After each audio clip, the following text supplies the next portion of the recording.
Desejar boas-vindas àqueles que nos visitam, também a quem está nos assistindo pela internet. Vamos começar com a oração. Oremos. Senhor, nós te louvamos, te agradecemos porque podemos estar mais um domingo aqui cultuando ao Senhor, aprendendo mais do Senhor na EBD. Que o Senhor possa receber toda a nossa adoração em forma de louvor. Que o Senhor também possa estar nos ensinando, Senhor. Que o Senhor fale aos nossos corações hoje. Que o Senhor nos exorte, nos ensine nesse dia. E que possamos estar abertos, que sejamos terra fértil para a sua palavra que será pregada hoje aos nossos corações. Oramos e te agradecemos por esse dia, no nome de Jesus Cristo. Amém. Agora vamos louvar o Senhor com 2 louvores, junto com o nosso grupo de louvor, que vai nos auxiliar.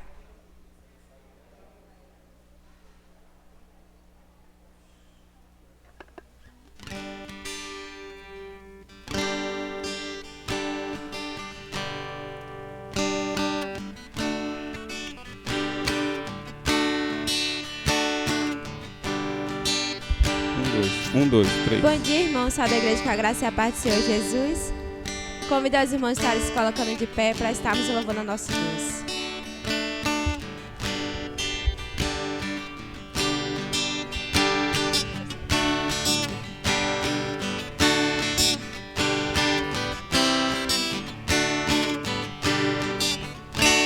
Saudai o nome de Jesus. Arcanjos prostrai, arcanjos vos prostrai, o filho do glorioso Deus com glória, glória, glória, glória, com glória coroai, ó escolhida geração do bom eterno Pai, do bom eterno Pai, do grande autor da salvação, com glória, glória, glória, glória, com glória coroai, ó perdoados por Jesus, alegres adorai, alegres adorai, o Deus de paz, o Deus de luz, com glória, glória, glória, glória, com glória coroai, ó raças, tribos e nações, o Rei divino Rai, o Rei divino Rai, a quem quebrou os reis grilhões, com glória, glória, glória, glória, com glória coroai.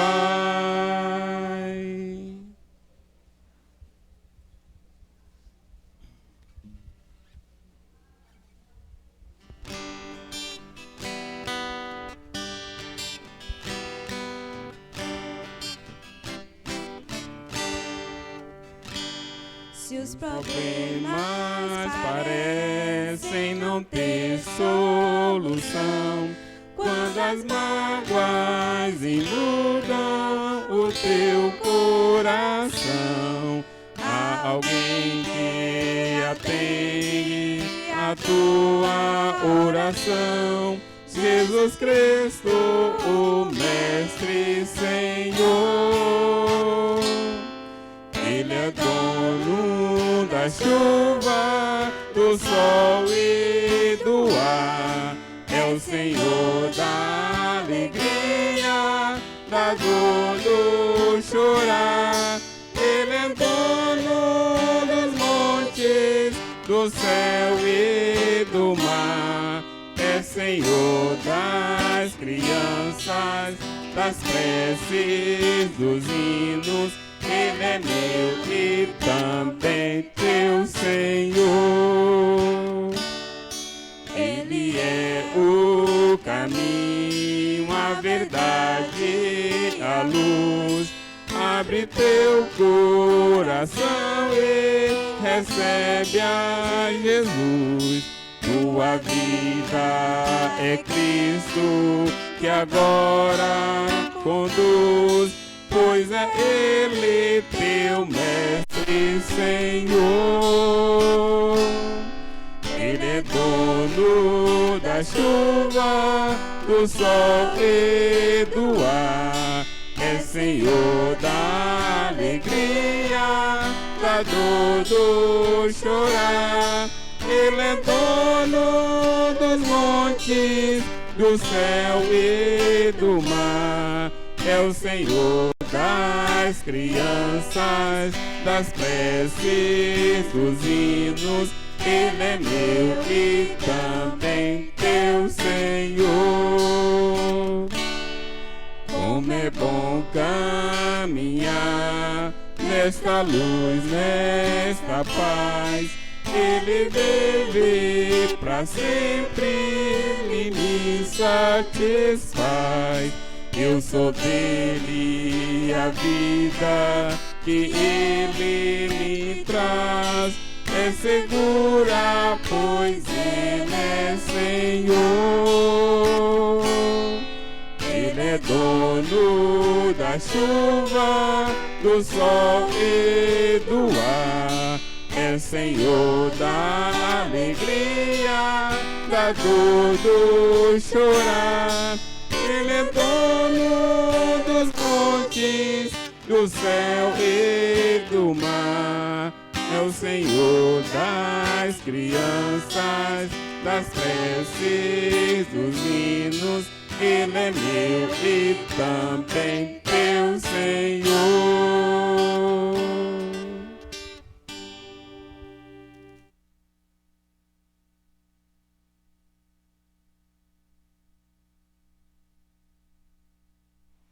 Amém. Vamos fazer uma leitura bíblica em Salmos, capítulo 17.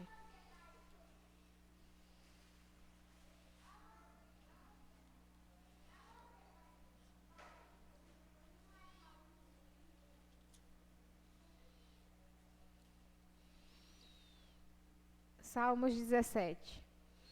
Diz assim: Ouve, Senhor, a causa justa, atende ao meu clamor. Dá ouvidos à minha oração, que procede de lábios não fraudulentos. Baixe de tua presença o julgamento a meu respeito. Os teus olhos veem com equidade. Sondas-me o coração, de noite me visitas. Provas-me do fogo e iniquidade nenhuma encontras em mim. A minha boca não transgride. Quanto às ações dos homens, pela palavra dos teus lábios, eu me tenho guardado nos caminhos do violento. Os meus passos se afizeram às tuas veredas, os meus pés não resvalaram. Eu te invoco, ó Deus, pois tu me respondes. Inclinas-me os ouvidos e acode as minhas palavras. Mostra as maravilhas da tua bondade, ó Salvador dos que à tua destra buscam refúgio, dos que se levantam contra eles. Guarda-me como a menina dos olhos. Esconde-me à sombra das tuas asas, dos perversos que me oprimem, inimigos que me assediam de morte. Insensíveis, cerram o coração, falam com lábios insolentes. Andam agora cercando os nossos passos e fixam em nós os olhos para nos deitar por terra. Parecem-se com o leão, ávido por sua presa, ou o leãozinho que espreita de emboscada. Levanta-te, Senhor, defronta-os, arrasa-os. Livra do ímpio a minha alma com a tua espada, com a tua mão, Senhor, dos homens mundanos, cujo quinhão é desta vida e cujo ventre tu enches dos teus tesouros, os quais se fartam de filhos e o que lhes sobra deixam aos seus pequeninos. Eu, porém, na justiça contemplarei a tua face. Quando acordar, eu me satisfarei com a tua semelhança. Amém. Agora podemos adorar o Senhor também com os nossos dízimos, nossas ofertas. Enquanto isso, vamos louvar o Senhor cantando uma música também, junto com o grupo de louvor.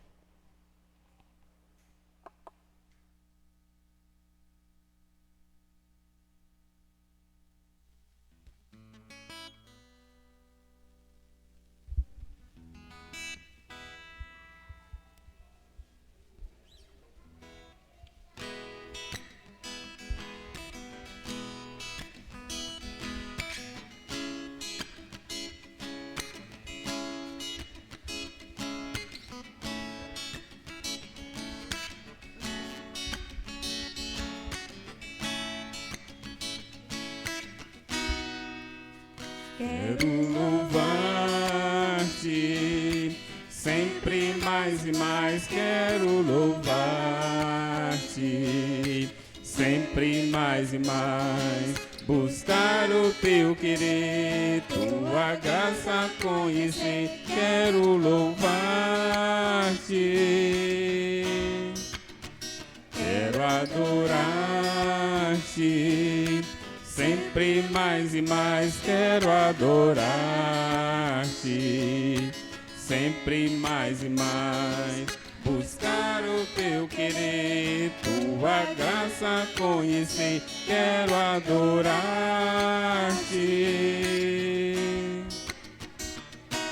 As aves do céu cantam para ti, as feras do campo refletem teu poder. Quero louvar, quero levantar as minhas mãos a ti. As aves dos céus cantam para ti, as feras do campo refletem teu poder. Quero louvar, quero levantar as minhas mãos a ti. Quero louvar-te, sempre mais e mais quero louvar-te, sempre mais e mais, buscar o teu querer, tua graça conhecer, quero louvar-te, quero adorar-te, sempre mais e mais quero adorar-te, sempre mais e mais, buscar o teu querer, tua graça conhecer, quero adorar-te.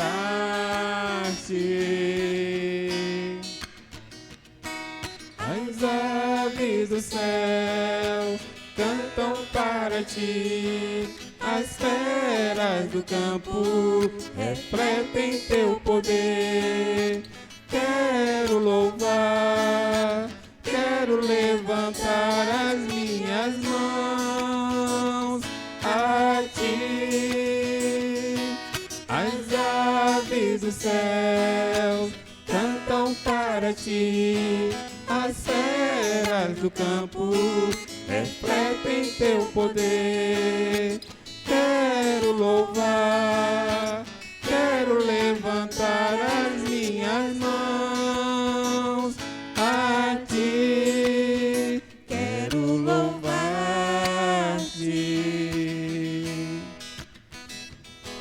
buscar-te, tua graça conhecer, quero amar-te.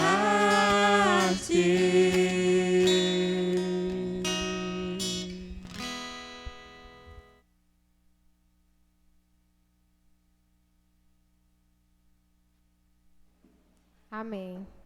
Eu acho esse louvor muito lindo, é um dos meus favoritos. E muito bom para a criança memorizar também. Vamos orar pelos dízimos e ofertas. Senhor, nós te agradecemos e esses dízimos e ofertas são a forma de a agradecer e louvar ao Senhor por tudo que o Senhor tem feito em nossa vida, por ter sido nosso provedor até o momento. E sabemos que o Senhor continuará sendo. Muito obrigada. Pedimos que o Senhor continue provendo alimento para a nossa casa, provendo recursos financeiros para que possamos nos sustentar. Aqueles, Senhor, que estão desempregados, nós pedimos ao Senhor que tenha misericórdia e consiga um emprego para que a pessoa consiga o seu próprio sustento e não dependa das pessoas, não passe necessidade. No nome de Jesus nós fazemos essa oração. Amém. Agora teremos um momento missionário com a irmã Marli, com o irmão Cláudio.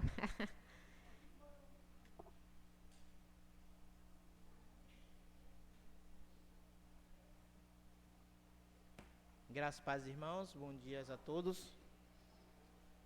Vamos fazer um teste de aula. Eu vou ler o livro do discípulo que era considerado discípulo do amor. Alguém lembra? Ah, poxa, vocês estão muito rápido. Eu pensei que ia demorar, já passei 3 horas tentando 3 perguntas, vocês na primeira vocês responderam. Nem vale muito. Vamos ler João 15, do 11 ao 17. O professor deve estar muito orgulhoso com isso. Fez perguntas, só te responderam.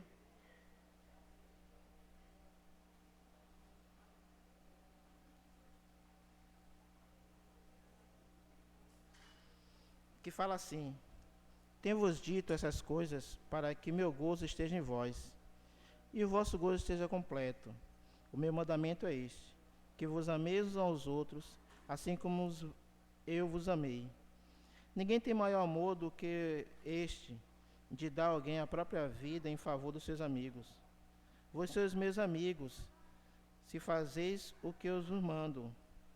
Já não vos chamo de servo, porque servo não sabe o que faz o seu senhor.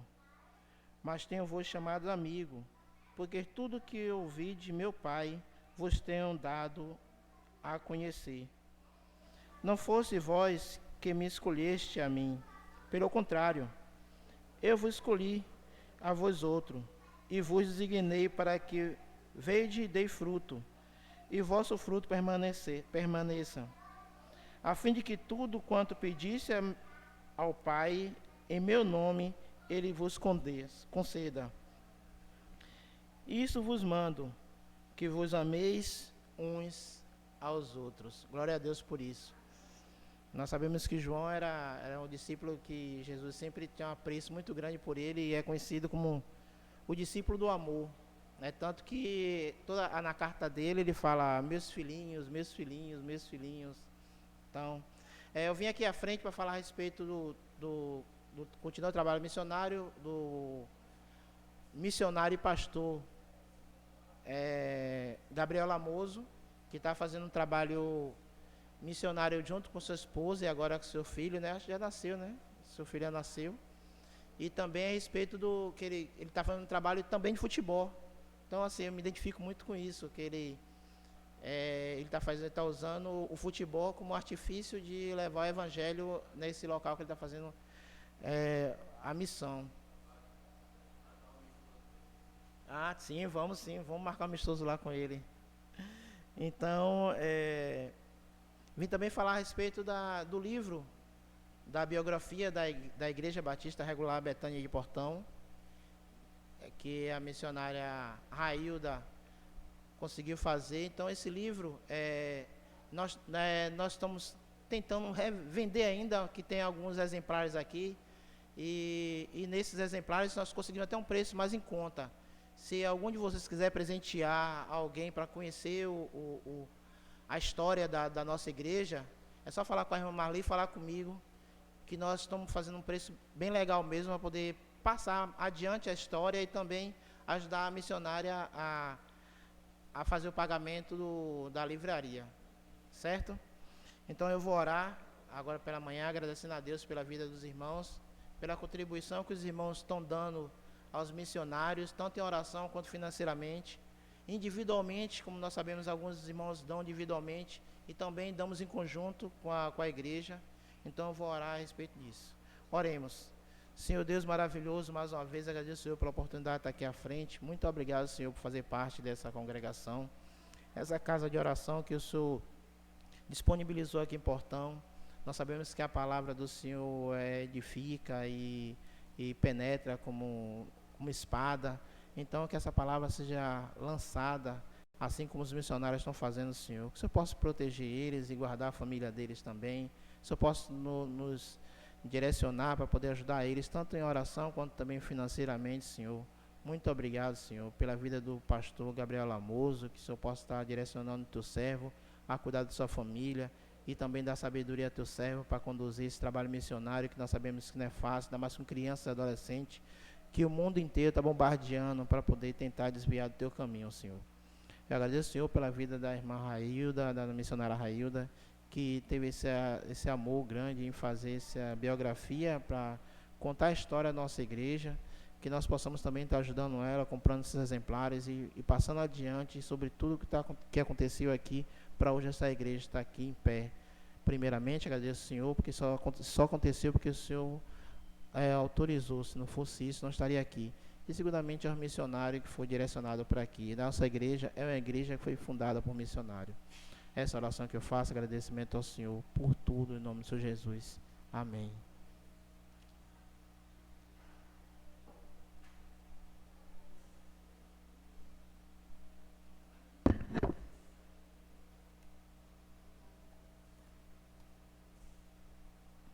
Bom dia, irmãos, graças e paz a todos. Sejam todos bem-vindos. Eu gosto sempre de lembrar que o domingo não é um dia comum, é um dia que o Senhor nos deu para glorificar o nome dEle, mas é um dia especial, porque é um dia que nós podemos juntos estar reunidos, adorando o nome do Senhor, estudando a Bíblia, aprendendo mais sobre Deus, sobre a sua palavra. E é um dia que podemos sempre nos lembrar, assim que acordarmos.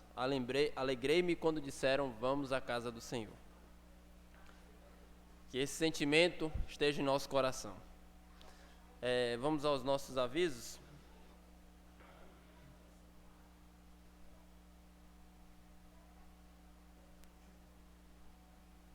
Primeiro aviso é que nesses 3 domingos, no horário da Escola Bíblica Dominical, nós vamos fazer um treinamento e capacitação de pais e professores, mas na verdade o ensino é útil para todos. Eu já falei isso, daqui a pouco vou destacar um pouco mais a relevância desse estudo.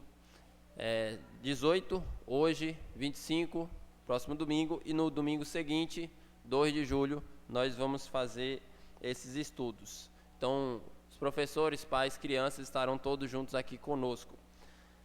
Nós continuamos a coleta para ajudar a irmã Selma.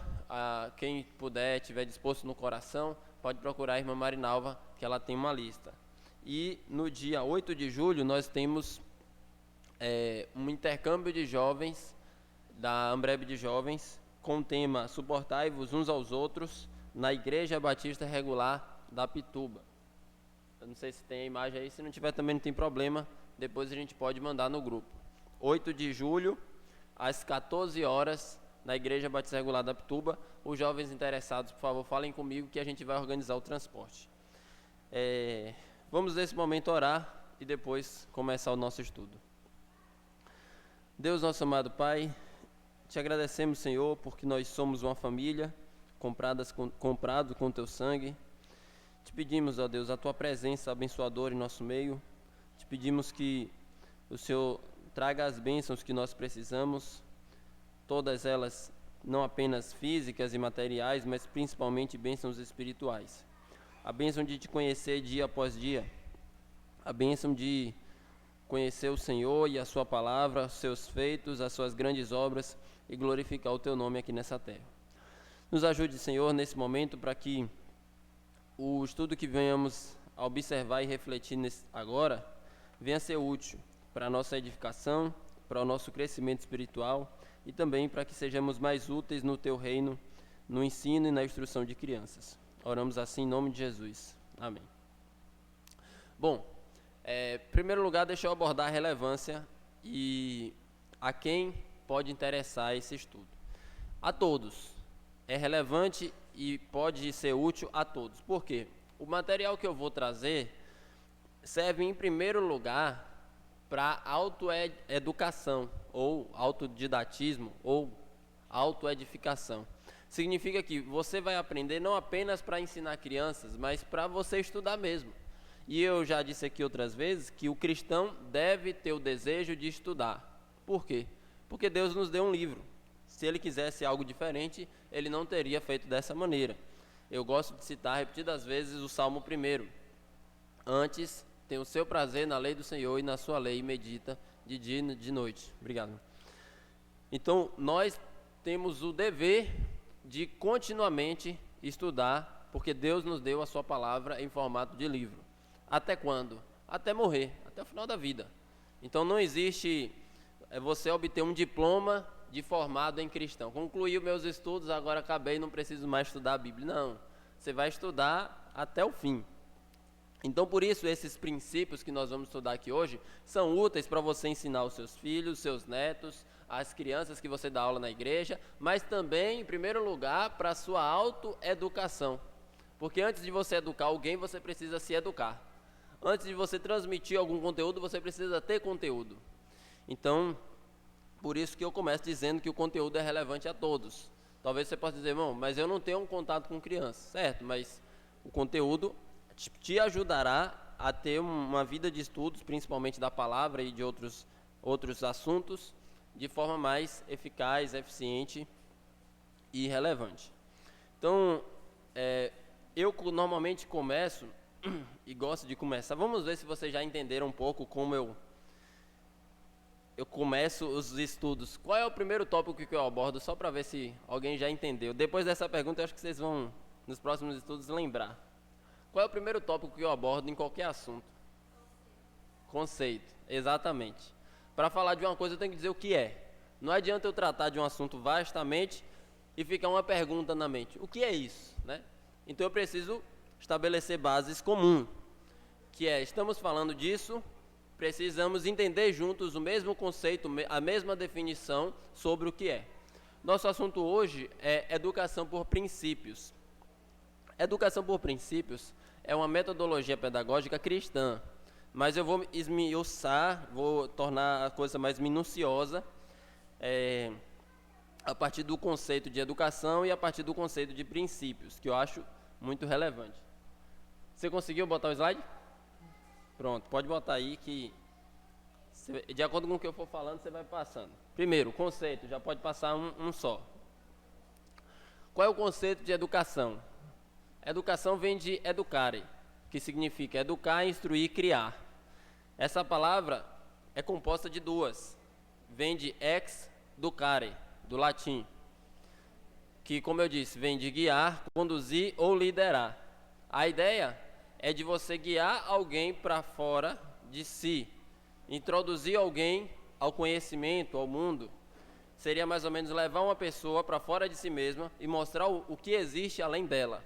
Esse conceito é bem interessante, porque perceba, educação, trazendo essa ideia de tirar a pessoa de si, conhecer o mundo ao seu redor, é muito compatível quando você observa as crianças que tudo que ela conhece é a partir de si mesmo. Uma criança é altamente egocêntrica, não gosta de dividir brinquedo, pensa tudo a partir disso. Se você chega em casa com a sacola, ela vai perguntar, o que você trouxe para mim? Né? E é o normal, porque nós somos filhos de Adão, a nossa tendência é pensar em primeiro lugar em nós mesmos. Então, a educação trabalha essa ideia de você ajudar uma pessoa a sair de si e observar as realidades que existem para além dela. Inclusive, você mesmo. Quando você se educa, você está saindo de si mesmo, da sua própria visão, do seu próprio eu e conhecendo a realidade que existe para além de você. Esse é um dos problemas. As pessoas avaliam toda a realidade a partir de si mesmo. Então, a educação trabalha nesses termos. Um conceito que eu gosto bastante, eu trouxe aqui, diz assim, um conceito genérico mais amplo que supõe o desenvolvimento integral do ser humano quer seja a sua capacidade física, intelectual e moral, visando não só a formação de habilidades, mas também a formação do caráter e personalidade social. O que é que isso significa? Em uma sentença, educação é o desenvolvimento integral, ou seja, não apenas o estudo da mente, mas do coração, a condição física do indivíduo. E aí você percebe que esse desenvolvimento integral, todos nós estamos inseridos, até mesmo do mais novo ao mais velho, do mais rico ao mais pobre. Todos nós estamos sendo desenvolvidos. Um texto que eu gosto, que traz um pouco essa ideia, é Romanos 8, 28 e 29, que diz: sabemos que todas as coisas cooperam para o bem daqueles que amam a Deus. Porquanto os que de antemão conheceu, também os predestinou para serem conformes à imagem de seu Filho. O texto está dizendo que Deus trabalha através de todas as coisas para formar Jesus Cristo em nós, nosso caráter. Então Deus está nos desenvolvendo. Em quê? É apenas no conhecimento a nível intelectual? Não. No coração também, nas afeições, no desenvolvimento físico, nas habilidades diversas. Então, a educação envolve um processo completo. Hoje em dia, as pessoas acham que educação é apenas transmitir informações. É você despejar, eu chegar aqui, ó, a informação é essa, a pessoa absorver a informação e acabou ali. Não. É você desenvolver um ser humano por completo, em todas as áreas, dimensões do seu ser. Inclusive, o primeiro e maior mandamento é amar a Deus, todo o coração, alma, força e entendimento. Totalidade, integralidade. Então, a educação é um processo ativo, que significa que nós devemos buscar aprender. Dificilmente você vai conseguir ensinar alguém que não quer aprender. Na minha visão, essa é uma das deficiências do sistema educacional que a gente tem. Tem muitas pessoas que não querem aprender, mas simplesmente são forçadas e não vão aprender. Vão passar de ano, mas não vão aprender. Vão memorizar algumas informações para passar na prova, mas não vão aprender. E quando acaba o ensino médio, você pergunta o que é que ela aprendeu, ela não lembra de mais nada, porque só queria passar na prova. Então, você deve querer aprender. Eu falei sobre o Salmo 1. Você deve querer aprender a Bíblia. Você deve querer conhecer a Deus. Você deve conhecer, querer, desejar, buscar. Tem que ser algo dentro de você. Não basta apenas, por exemplo, na escola bíblica dominical, o pastor, os professores do departamento infantil quererem ensinar. Se você não quiser aprender, você não vai aprender nada. As informações vão ficar flutuando no ar, mas não vão entrar na sua mente e coração. Então, é necessário um processo ativo. E aí nós vamos ler Provérbios, capítulo 2, verso 3 e ao 6. Peço que algum voluntário leia. Provérbios 2, verso 3 ao 6.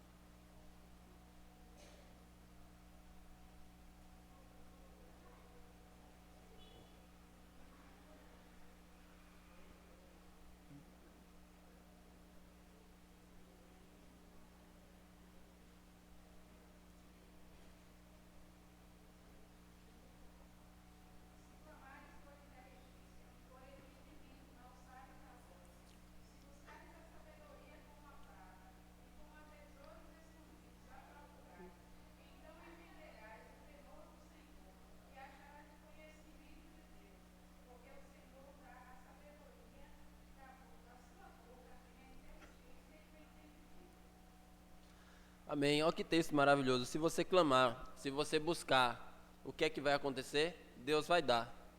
E ele fala sobre a sabedoria, sobre o conhecimento. Então, quando você busca com o seu coração de fato, clama a Deus, busca, Deus recompensa. Você pode colocar inclusive isso em oração, dizendo: Senhor, por favor, me dá sabedoria, me dá conhecimento da Tua palavra, me ajuda a Te conhecer. Então eu estou aqui mesclando a ideia de educação com o conhecimento religioso. Eu não queria usar esse termo, mas conhecimento religioso, mas é porque, como eu disse que educação é desenvolvimento integral, eu estou fazendo uma aplicação à educação que vocês estão mais familiarizados, que é a educação bíblica. Mas a educação passa por diversos assuntos, diversas esferas. Se aplica a outros assuntos também, mas eu estou fazendo aqui a aplicação do assunto bíblico, né? Então, o que é que vocês... Aqui já tem uma aplicação. O que é que vocês devem fazer? Clamar, buscar. É algo que você tem que ter ativo no seu coração. Eu quero conhecer a Deus. Eu vou ler, por exemplo, Provérbios, e vou dizer: Senhor, por favor, me dá sabedoria. Me ajude a Te conhecer, a conhecer um pouco mais do seu caráter, a saber como eu devo me portar na vida, a saber qual é a sua vontade para mim, como eu posso ter prudência. Você ora, clama, estuda e busca. É um trabalho. Tem pessoas que não entendem isso, mas educação é um trabalho. Você tem que ter labor, ter esforço. Além disso, eu já falei brevemente, a educação é um processo contínuo e vitalício. Quando acaba, não acaba. Se acabar, tem alguma coisa de errado. Nós temos a mania de pensar que a gente se forma, primeiro grau, segundo grau, ou até faculdade, e acabou os estudos. Não, os estudos é até o caixão fechar, colocar na gaveta ou debaixo da terra e ir embora. Você, eu, todos nós, temos que estudar até o final da vida. Medita na sua lei dia e noite. Aqui eu estou trazendo mais uma vez o princípio bíblico, para mostrar que se educação é desenvolvimento integral, não há ninguém aqui perfeito. Todos nós precisamos ser desenvolvidos em alguma área continuamente. Seja na mente, no coração, nos afetos, nas atitudes, tudo isso é necessário do início ao fim. E aqui entra o tópico que eu abordei há pouco. É relevante a todos. Todos nós estamos em desenvolvimento. Do mais novo ao mais velho, de todo mundo. Todos precisam ter essa busca ativa por educação. Então, você já encara esse estudo não apenas como ferramentas para ensinar o filho ou ensinar os alunos da EBD, mas ferramentas para aplicar a minha própria vida, para eu crescer continuamente. Afinal de contas, antes de eu educar alguém, eu preciso me educar, eu preciso ser educado, eu preciso aprender. E aí vem um outro fator, não existe educação neutra. Hoje em dia o pessoal fala de neutralidade, não existe. E toda educação tem um viés, uma cosmovisão, enxerga o mundo a partir de uma realidade. Tem gente que diz, não, se o professor falou, está certo. Não é bem assim. A grande questão é que a gente tem que enxergar o desenvolvimento e a educação a partir das lentes da palavra de Deus e todas as outras esferas também. História, geografia, ciências, educação física, atitudes, virtudes, afetos, tudo, relacionamentos, tudo a partir da Bíblia. Não existe neutralidade. Não existe aquela voz do oráculo, como normalmente as pessoas costumam falar na televisão. A ciência disse, portanto é verdade. Nem sempre. A ciência é um processo em desenvolvimento que a verdade de 100 anos atrás já está ultrapassada e hoje não cabe mais. Provavelmente a verdade de hoje na ciência, daqui a 100 anos já será ultrapassada também. Então é, entre aspas, uma verdade instável. Mas a verdade que nós encontramos na Bíblia é absoluta, é sólida, é comparada a uma rocha que permanece durante eras, gerações e gerações. Ou nas palavras de Jesus, passarão céus e terra e as minhas palavras não passarão. E um outro ponto importantíssimo é que cada um educa, ensina, transmite de si a partir do que adora. E esse é algo elementar. Tudo que você faz é a partir de quem você adora. Você adora quem? Eu adoro o Deus da Bíblia. Ou você adora, por exemplo, a ciência, ou você adora qualquer outra coisa, certo? Não vou citar muitos ídolos do nosso tempo. Então, tudo que você educa é a partir daquela sua visão de mundo, do seu Deus, ou como diz Jesus, a boca fala do que o coração está cheio. Uma vez eu estava numa apresentação, em uma feira de conhecimento de uma escola. Eu fui um dos preletores, e aí eu estava conversando com um professor de geografia. Ele disse, não, eu sou cristão e tal. Eu fui conversando com ele, e aí ele falou, não, eu sou cristão, mas na sala de aula eu não sou cristão, eu sou professor. E ele fez uma divisão como se ele fosse um agente duplo, sabe, um espião, que ele se infiltra, que ele finge ser o que não é, que ele faz um duplo personagem. Só que isso não existe, você não separa. Aqui eu não sou cristão, aqui eu sou professor, aqui eu sou pai, aqui eu sou mãe, aqui eu sou marido, aqui eu sou funcionário. Não. Você carrega o seu Deus para onde você for. Você não deixa o seu Deus fora da sala de aula, ou fora do seu trabalho, ou fora da casa da sua família, da sua vizinhança. Não existe isso. Não existe. Não pode existir. Se existir, tem um problema gravíssimo. Significa que você simplesmente não está adorando a Deus com a integralidade, a totalidade do seu ser, com todo o coração, alma, força e entendimento. Então, em todas as coisas, você deve considerar Deus, inclusive na educação. E qual é o nosso referencial máximo de educação? Aqui é uma pergunta que eu quero ouvir vocês. Qual é o nosso referencial máximo de educação? Ou de educador? Deus, Jesus. Com base em que eu falo isso? Tem um versículo que Jesus cita do Antigo Testamento, onde ele diz: serão todos ensinados por Deus. Olha que maravilha, quem é o nosso maior mestre? É o próprio Jesus, inclusive esse era um dos títulos dele, de mestre. Jesus é o maior educador da história. Ele que nos desenvolve, ele que nos ensina, nos transmite não apenas informações, mas nos ajuda a sair para fora de nós mesmos e enxergar a realidade a partir da perspectiva do próprio Deus.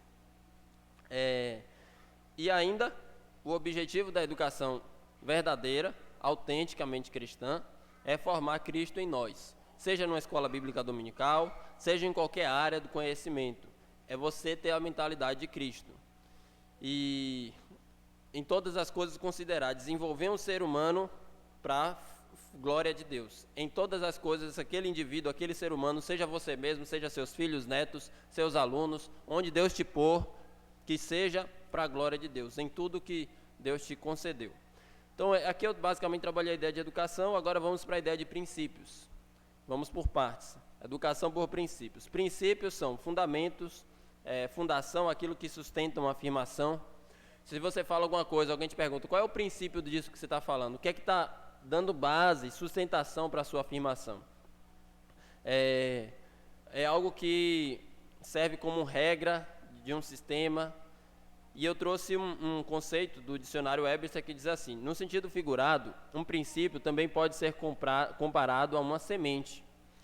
A semente contém o todo da planta de forma embrionária, que irá manifestar posteriormente. A planta inteira, uma árvore, tem todo o seu potencial dentro de uma semente. Uma semente também tem caráter expansivo, pois ela se expandirá se tiver as condições de vida adequadas e crescerá assim mais muito viável, belo e grandioso. Então, pensa em princípio como se fosse uma semente. Dentro da semente tem todo o potencial da árvore, né? Então a ideia é você lançar sementes que vai desenvolver no próprio indivíduo.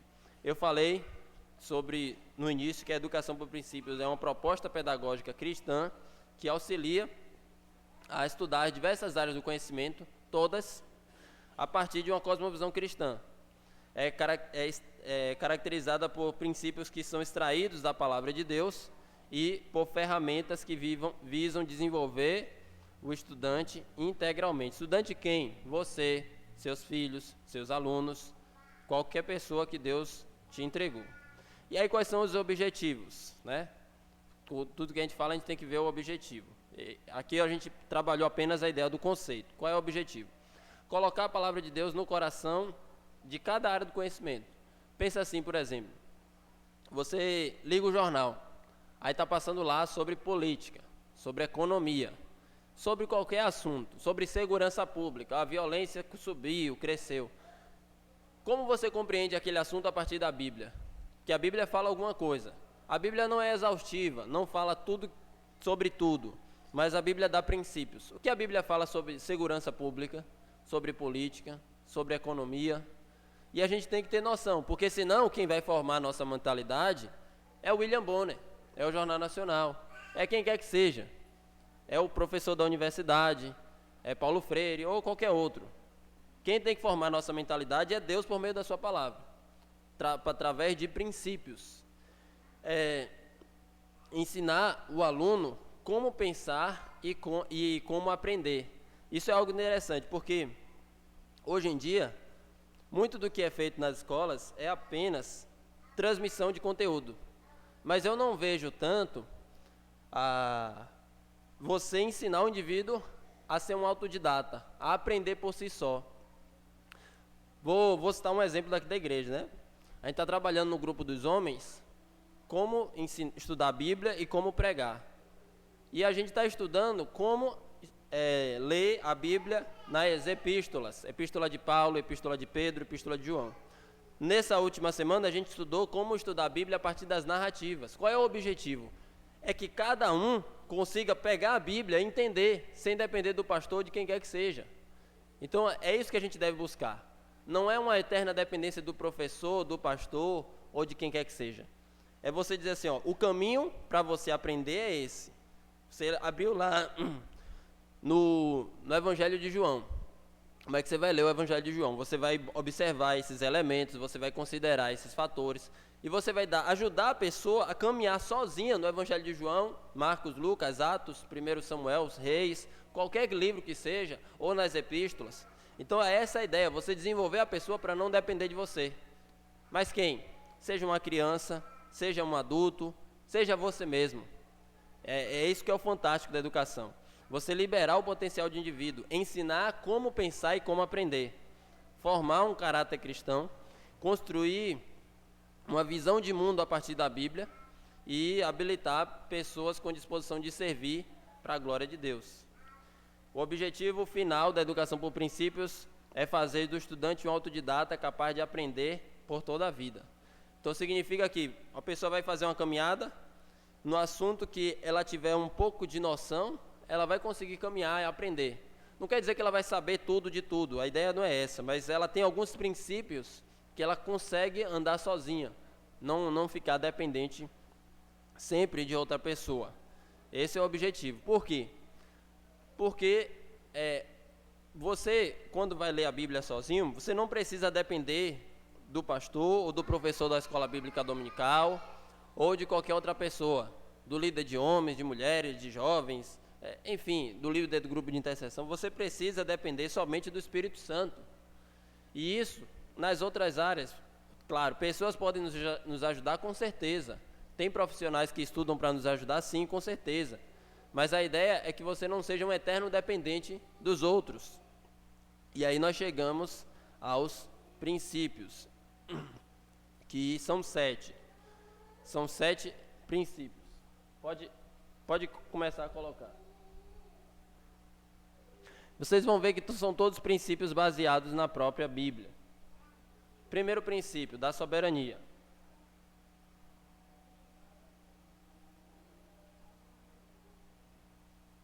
Pronto, aí está a citação de 2 versículos. Vamos lá. Romanos capítulo 13. O texto já está aí, né? Mas vamos ler Romanos 13.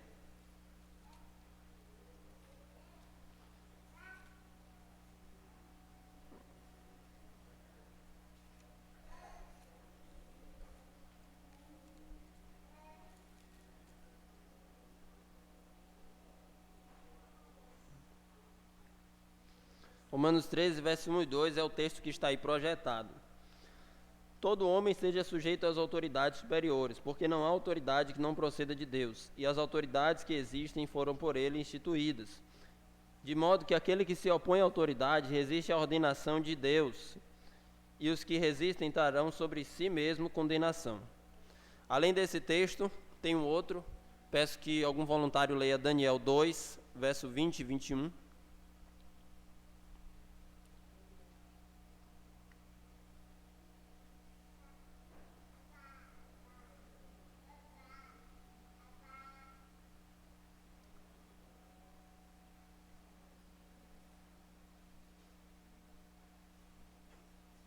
Daniel 2, verso 20 e 21.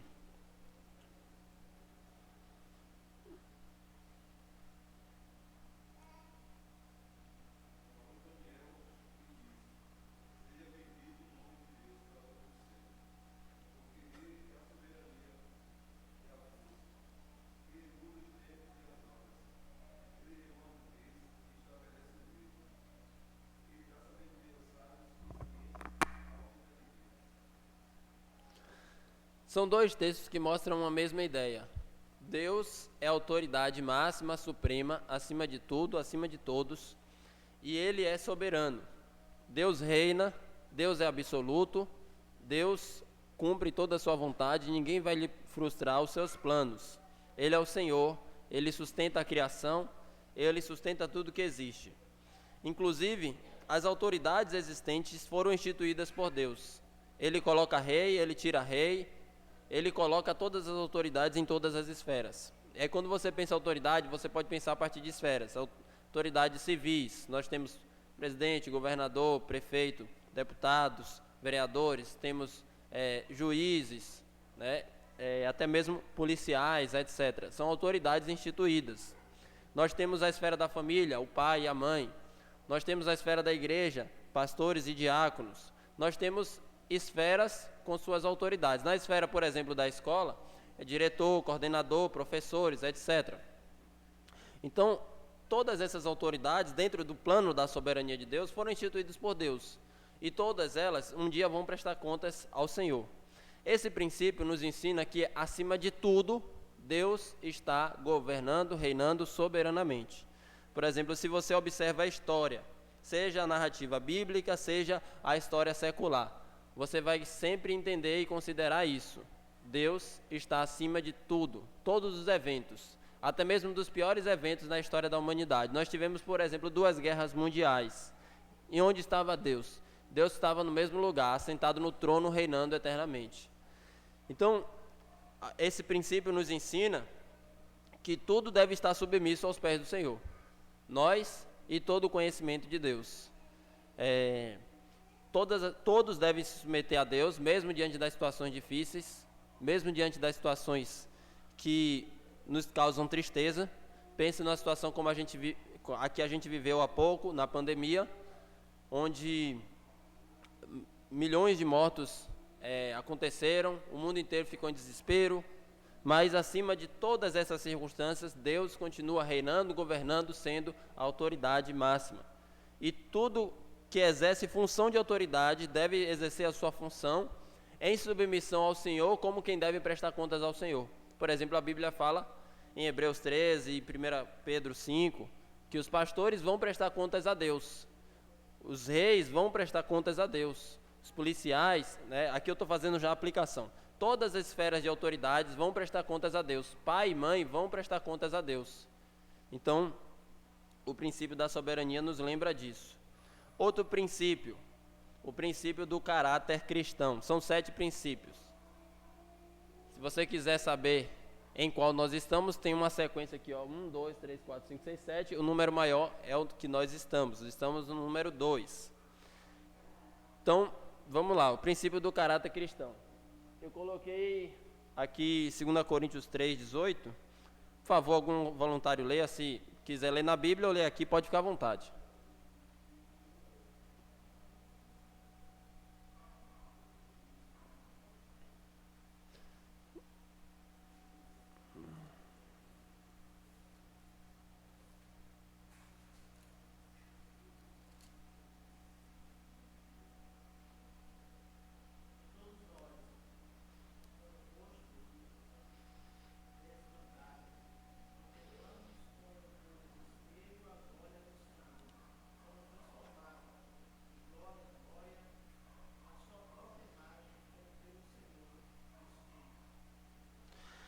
Esse versículo e esse princípio nos ensina que o desenvolvimento da nossa história tem como objetivo formar Cristo em nós. Somos transformados como pela imagem do Senhor.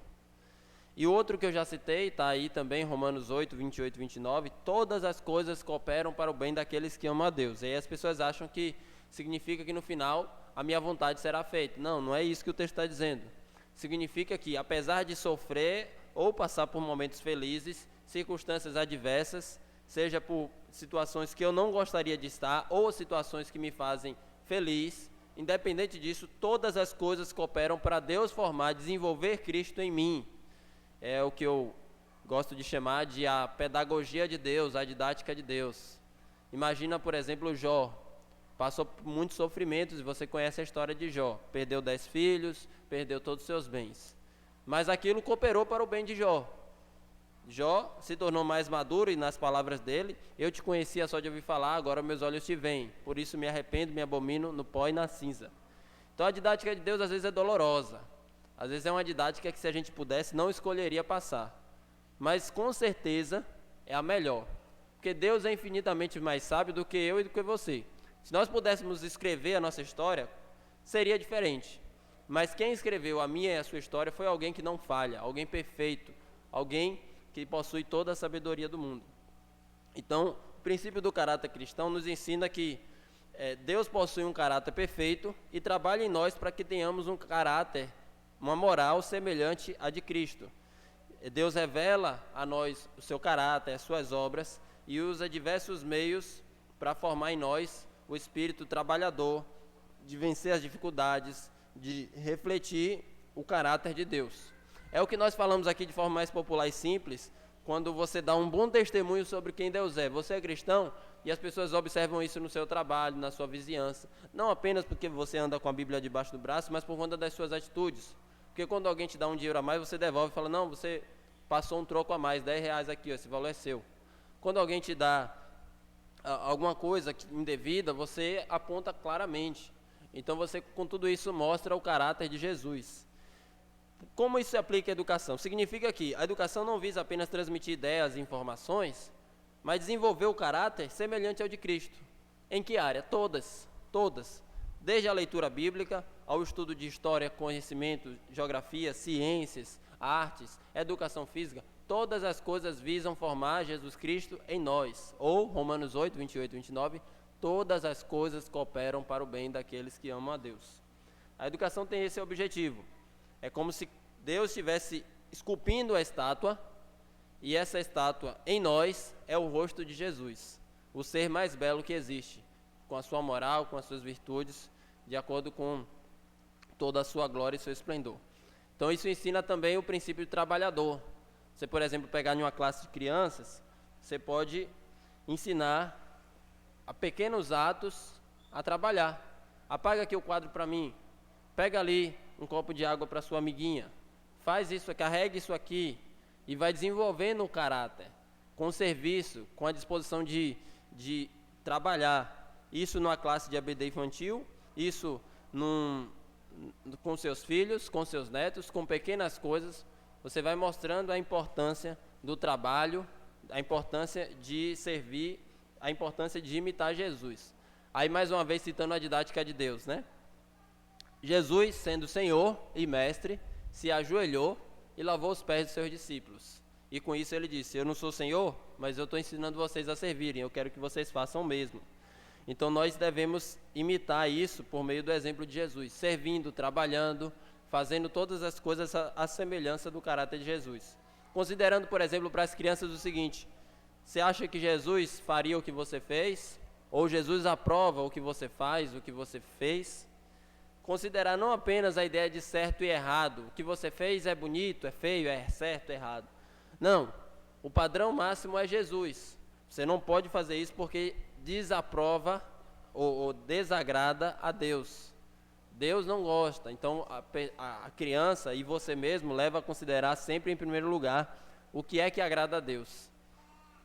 Um outro princípio do autogoverno.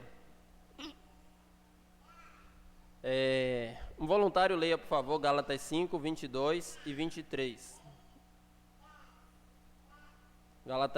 Falei errado, Gálatas 5, 22 e 23.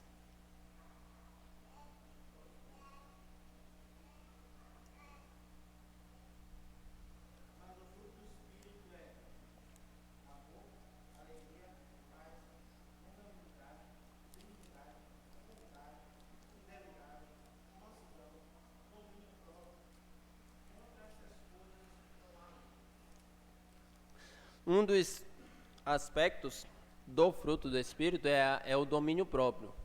Então, a pessoa precisa se dominar, precisa exercer controle sobre si. O autogoverno ensina isso. Deus é todo poderoso, porém não faz tudo. Não sei se você já considerou isso, eu já falei aqui, mas vou relembrar-lhes. Tem alguma coisa que Deus não pode fazer? Pecar? Lembram aí de algum texto bíblico? Deus não pode mentir, Tito. Deus não pode negar a si mesmo, Timóteo. Deus não pode quebrar sua palavra, suas promessas, Hebreus. Deus não pode ir contra si mesmo, porque o caráter de Deus é perfeito. Isso mostra para nós o seguinte, que Deus, sendo todo-poderoso, é governado pela sua vontade santa. Até mesmo nós devemos imitar esse exemplo de Deus, de não fazer tudo que nós temos o potencial para fazer, mas governar a nós mesmos pela vontade santa de Deus. Direcionar todas as nossas atitudes. É a ideia do autogoverno. Devemos submeter todas as nossas vontades, emoções, razões ao que Deus diz em sua palavra. Devemos ser governados pelo Senhor, o único que é digno de reinar, e clamar para que o Espírito Santo nos ajude a manifestar o fruto do Espírito, como acabamos de ler. E Provérbios, capítulo 16, verso 22, diz assim: o entendimento para aqueles que o possuem é fonte de vida, mas para o insensato a sua estultícia lhe é castigo. Desculpa, é o verso 32, li errado. Provérbios 16, verso 32. Melhor é o longânimo do que o herói da guerra, e o que domina o seu espírito do que o que toma uma cidade. Aí você lembra, naquela cultura, época e período, as pessoas viviam em guerras. E aí o autor de Provérbios está dizendo assim: imagine um herói que toma uma cidade na guerra. Ele é uma pessoa muito aclamada, mas é melhor do que tomar uma cidade a pessoa que domina a si mesmo. E você deve reconhecer juntamente comigo que uma das missões mais difíceis que existe nesse mundo não é combater o mal externo, mas é combater o mal interno. É dominar nós mesmos. Falar do mal externo é fácil. O problema do mundo é aquilo outro. Mas lutar contra o mal do nosso coração é o mais difícil. Esse é o nosso dever, em primeiro lugar, nós mesmos, e depois ensinarmos as nossas crianças a conter os seus impulsos, a conter as suas vontades, né? Eu ensino diversas vezes para Paulo: eu quero isso, eu quero aquilo, mas a sua vontade não é soberana. A vontade de Deus, sim. Não é porque você tem vontade que tudo tem que ser feito. E aí eu trouxe uma citação, eu não me lembro se está no slide, eu acho que sim, pronto, essa citação, diz assim: ninguém sabe governar um reino a menos que saiba administrar uma província, nem tampouco governar uma província aquele que não ordena uma cidade, nem pode ordenar uma cidade aquele que não sabe regulamentar uma vila, e que não pode guiar uma família, nem ainda pode o homem governar bem uma família se não governa bem a si próprio, nem mesmo governar a si próprio, a menos que a sua razão seja senhor e vontade e seus apetites seus vassalos. Nem pode a razão dominar, a menos que seja ela governada por Deus e totalmente obediente a Ele. A ideia é: alguém não deve assumir posição de autoridade a menos que exerça domínio próprio sobre si mesmo. Aí ele faz uma escala do maior para o menor. Você não pode governar um império, um reino, uma cidade, uma família, a menos que você domine a si mesmo. E a gente consegue ver claramente que, tanto em nossa luta individual, quanto em nosso lidar com as crianças, seja numa escola bíblica dominical ou na nossa própria família, um dos nossos maiores desafios é, em primeiro lugar, dominar nós mesmos e ensinar as crianças a dominarem a si mesmos. Normalmente nós somos descontrolados pelas nossas emoções e vontades, e às vezes brigamos pelas nossas emoções e vontades. As crianças que não têm filtro, de forma mais clara e transparente: eu quero, é assim, e faz de um jeito. Qual é o nosso desafio? É ensinar a ser controlada, guiada pela vontade de Deus. A mesma coisa você não deve ser controlado e guiado pelos seus impulsos, vontades ou emoções, mas pela vontade de Deus. E é o que nós devemos considerar. O outro princípio, o princípio da mordomia. São 7 princípios, nós estamos no 4º, na metade. Aí você pode falar assim: já está acabando. Então vamos lá. Tudo foi criado, pertence ao Senhor. Deus criou o homem e lhe confiou a parte da criação para que ele domine e administre como mordomo. O que é que faz o mordomo? O mordomo não é o dono da casa, mas administra a casa de acordo com a vontade do dono. Jesus, o Deus encarnado, veio a esse mundo servir e dar a sua vida, ensinando-nos a servir ao próximo. Então nós devemos cultivar em nosso coração e também ensinar para as crianças a usar todas as coisas que nós temos, não para nós mesmos, mas como instrumentos nas mãos de Deus, de forma prática. Vamos pegar a criança, depois o adulto primeiro. A criança tem um brinquedo e ela fala: é meu, eu não divido. Você pode ensinar a criança que deve compartilhar, porque no final das contas Deus deu a ela e ela pode fazer a alegria de outra criança também. Então esse é um exemplo, você usar todos os seus bens para servir a Deus, isso com uma criança. E um adulto, o adulto considera não apenas as suas finanças, mas seus bens, seus patrimônios, como ser útil no reino de Deus. As coisas que Deus me confiou, como é que eu posso ser útil no reino dele, né? Seja a sua casa, seja a sua alimentação. Poxa, eu vou receber alguém na minha casa para compartilhar uma refeição, eu vou usar da minha casa para hospedar uma pessoa que está precisando, eu vou usar dos meus bens para ajudar quem está precisando, dos meus recursos financeiros, né? Então o princípio da mordomia nos lembra isso, que Deus nos deu muitas coisas, mas nós somos servos e tudo pertence a Ele. As coisas não são nossas em última instância, tudo que é meu na verdade é do Senhor, e a gente deve usar tudo isso de maneira que mais agrade e glorifique o nome do Senhor. E aí eu tenho alguns versículos aqui, como o texto de Gênesis que diz: Deus criou o homem em sua imagem e semelhança, abençoou e disse: multiplicai e dominai sobre a terra, exerça ele domínio sobre toda a criação. E o texto de Mateus capítulo 20, verso 25 ao 28.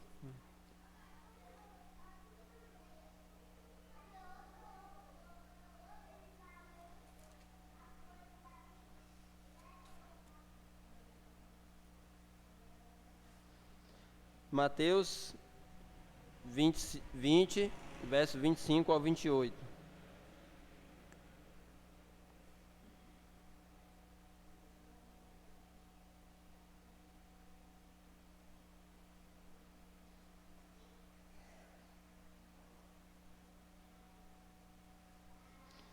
Diz assim: então Jesus, chamando-os, disse: sabei que os governadores dos povos dominam e que os maiorais exercem autoridade sobre eles. Não é assim entre vós, pelo contrário, quem quiser tornar-se grande entre vós, será o que vos sirva. E quem quiser ser o primeiro entre vós, será o vosso servo. Tal como o Filho do Homem, que não veio para ser servido, mas para servir e dar sua vida em resgate de muitos. A ideia é nós imitarmos Jesus e considerar em todas as coisas servir a Deus, nos seus bens, nas suas finanças, em tudo que Deus te deu. E como é que você ensina isso a uma criança? É compartilhando, é pegando o que ela tem e dando para outra criança e mostrando: olha, é seu, mas você também deve compartilhar. Coisas desse tipo. Nós temos também o princípio bíblico da semeadura e colheita. Vamos ler Gálatas 6, versos 7 e 8. Algum voluntário pode ler. Gálatas 6, versos 7 e 8.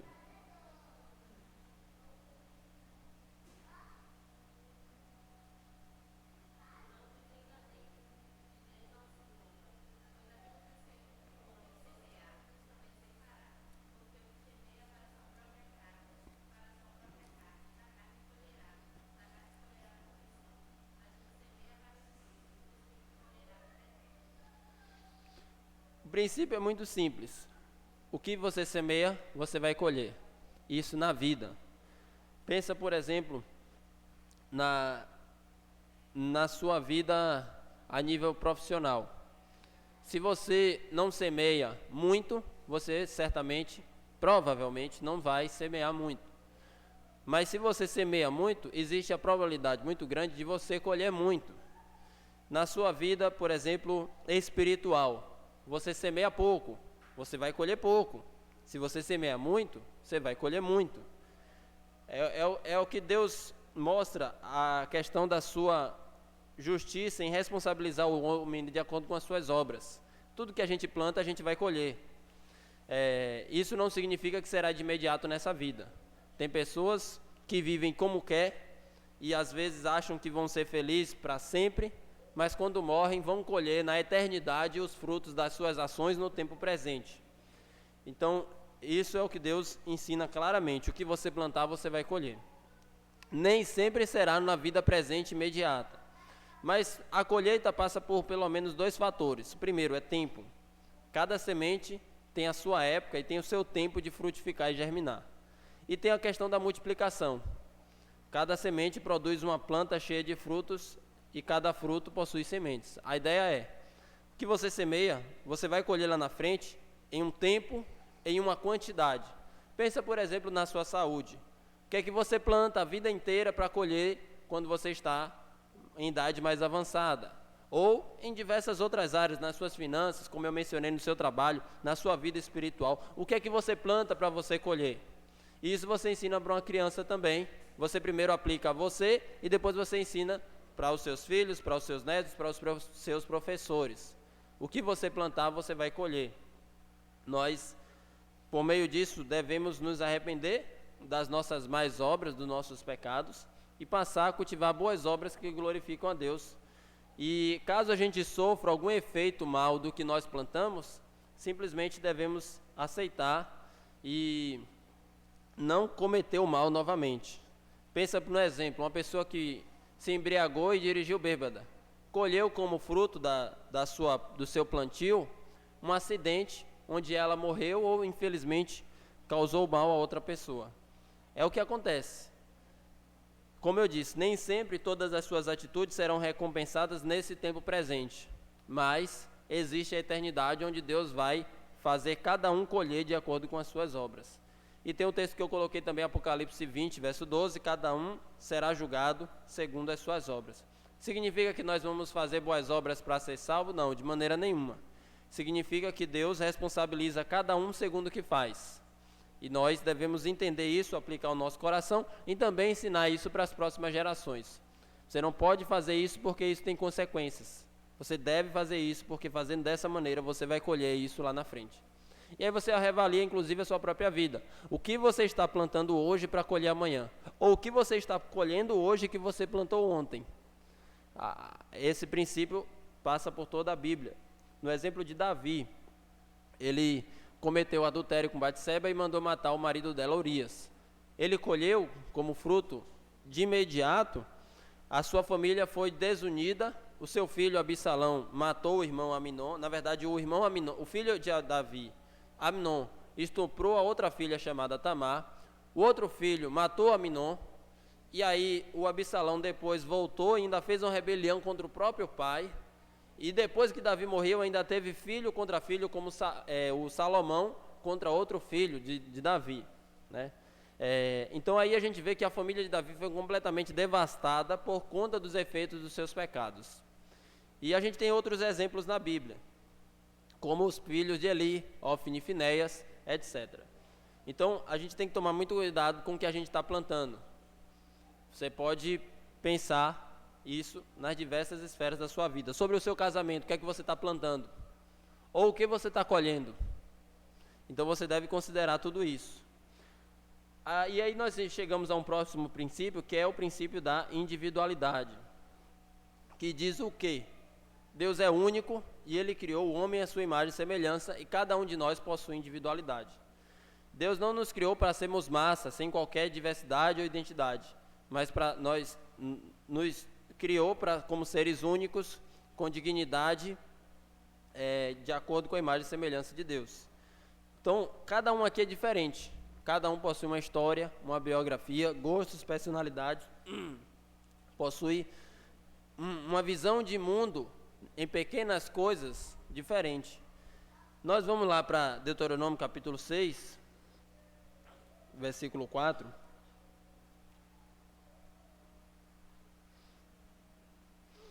Que diz assim, eu acho que o texto já está projetado, então eu vou ler.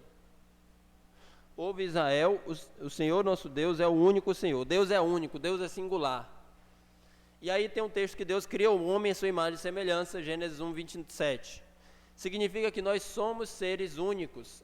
Você pode pegar dois gêmeos, eles não são iguais, Jacó e Esaú, por exemplo. E dentre outros personagens também. Nenhum ser humano é igual ao outro. Você aplica isso, por exemplo, na esfera do casamento. Você não pode esperar que o seu cônjuge seja 100% igual a você. Não vai ser. Vocês são diferentes. Em diversas esferas da vida, igualmente. Nós somos pessoas diferentes e devemos considerar ajudar cada um dentro das suas diferenças. Cada um de acordo com seus dons e talentos. Um tem mais habilidade para música, o outro tem mais habilidade para esportes, o outro tem mais habilidade para algumas áreas da cozinha, ou coisas assim. Inclusive, essa é uma analogia que a Bíblia fala em relação à igreja. É um corpo com diversos dons diferentes. Então, nós somos pessoas diferentes que se complementam formando uma unidade. A gente não pode exigir que todos nós sejamos iguais, temos experiências diferentes. Então você considera cada pessoa, ajudando cada pessoa de acordo com sua habilidade, de acordo com seus talentos, com a sua história. Você não pode reproduzir um ensino meramente em massa. Eu acho que essa é uma das minhas discordâncias aqui, mais compartilhando com vocês, de existir obrigatoriamente uma base nacional de curricular comum, os professores sabem do que eu estou falando, onde você reproduz em massa uma grande quantidade para todo mundo ser a mesma coisa quase, e as pessoas são diferentes. Todo mundo tem que aprender exatamente nesse formato, nesse esquema, e na prática dá errado, como a gente vê aí. A nível de sugestão, poderia dar certo, recomendação também, obrigatório não dá, as pessoas são diferentes, têm gostos diferentes. Como é que você obriga todo mundo a aprender exatamente a mesma coisa até os 17 anos? São habilidades diferentes, nós somos diferentes. Então cada um segue sua caminhada, cada um segue o seu rumo. Você vai estudar, se desenvolver mais naquelas áreas que você gosta mais. Vamos fazer só um teste. Você vai ler a Bíblia, todo mundo aqui lê a Bíblia toda. Aí você pergunta, qual é o seu livro preferido? Um vai falar João, o outro Atos, o outro Romanos, o outro vai falar Gênesis, o outro Salmos. Por quê? Quer dizer que um livro é mais importante que o outro? Não. Quer dizer que o outro está desprezando o restante da Bíblia? Também não. Quer dizer que nós somos pessoas diferentes. Deus falou conosco de uma maneira especial com um livro, seja João, seja Salmos, seja Romanos, seja Gênesis, seja Isaías, enfim. Então, a gente não pode esperar que o outro reproduza a mesma experiência que nós temos e nem que a gente reproduza a mesma experiência que o outro tem. Esse é um dos equívocos, por exemplo, de muitas igrejas, que as pessoas acabam sendo réplicas e cópias do líder. Né? Na Igreja Universal do Reino de Deus, a maioria fala igual a Edir Macedo. Meus irmãos, aí fala assim, aquele jeitinho. Vou continuar a imitação não, que não dá certo. Na Mundial, todo mundo fala igual ao Valdomiro. Na Internacional da Graça, todo mundo fala igual ao R.R. Soares. Porque entende que a áurea de espiritualidade é ser igual àquele personagem, aquele líder ali. E entende inconscientemente. E vocês, graças a Deus, não precisam me imitar. Mas a ideia é essa mesmo. Essas pessoas acabam anulando sua individualidade, reproduzindo uma figura, um personagem. Né? E isso acontece em diversos contextos. Né? No meio pentecostal, por exemplo, o pessoal entende que espiritual é você reproduzir uma experiência espiritual que acontece naquele grupo, naquelas pessoas. Então, se espiritual é cair, eu vou cair. Se espiritual é girar, eu vou girar. Se espiritual é sair falando um monte de coisa que ninguém entende, eu vou falar. Né? E acaba anulando essa questão da individualidade, vai formando uma espiritualidade em massa. As pessoas viram bonecos, não são indivíduos. Nós temos o princípio da aliança, e eu vou finalizar por aqui. Tem mais conteúdo, mas vamos deixar para a parte 2. O princípio da aliança, que diz: Deus faz uma aliança conosco que mostra a sua fidelidade e lealdade. Em nossos relacionamentos, devemos refletir a fidelidade e lealdade de Deus. Vivemos em um mundo onde temos que participar de acordos nas diversas áreas da sociedade, como família, casamento, igreja. Num trabalho, você segue um contrato. Apesar das diferenças entre as pessoas, devemos considerar o propósito maior e o bem comum nesses acordos. Aí eu trouxe o texto de Jeremias, e eu vou ler o de Lucas, que é que está aí, sobre a nova aliança. Lucas 22, 20.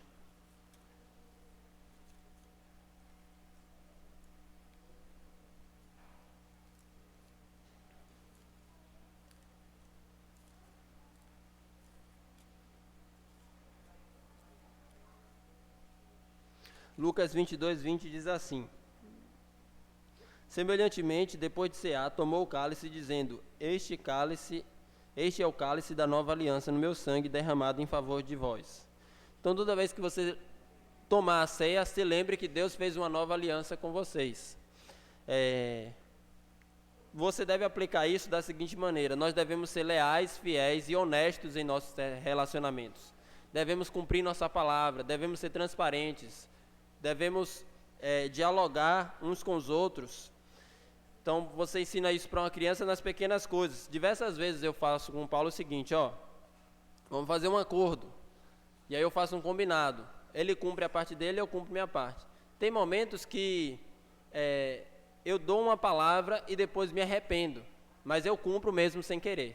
Eu falo, eu não queria fazer isso, mas já que eu falei, por exemplo, eu vou te levar para passear. Agora está em uma situação difícil para mim, mas eu vou cumprir a minha palavra para você ver que, em primeiro lugar, eu devo isso a Deus, né? Se eu dei a minha palavra, eu tenho que cumprir a Deus. Segundo, para que ele aprenda a ser leal, a ser honesto, a cumprir com seus princípios. Isso se passa nas pequenas coisas. Eu dei minha palavra, tal dia, tal horário a gente vai lá, ou tal dia, tal horário a gente vai fazer tal coisa. A gente cumprir aquela palavra. E isso você aplica, em primeiro lugar, a você e depois às crianças, ensinando nas pequenas coisas, fazendo acordo, fazendo contrato, fazendo pacto, fazendo aliança. Você deve aplicar isso, acima de tudo, ao seu maior relacionamento, a aliança com Deus. Deus fez uma aliança com você e requer de você o cumprimento dessa aliança. Ele requer de você o quê? O que é que Deus quer que você cumpra nessa aliança? Tudo. Você vai viver inteiramente, integralmente para a vontade do Senhor. Amar a Deus com todo o coração, alma, força e entendimento. Bom, hoje o nosso estudo vem até aqui, né? Espero na próxima oportunidade conseguir concluir.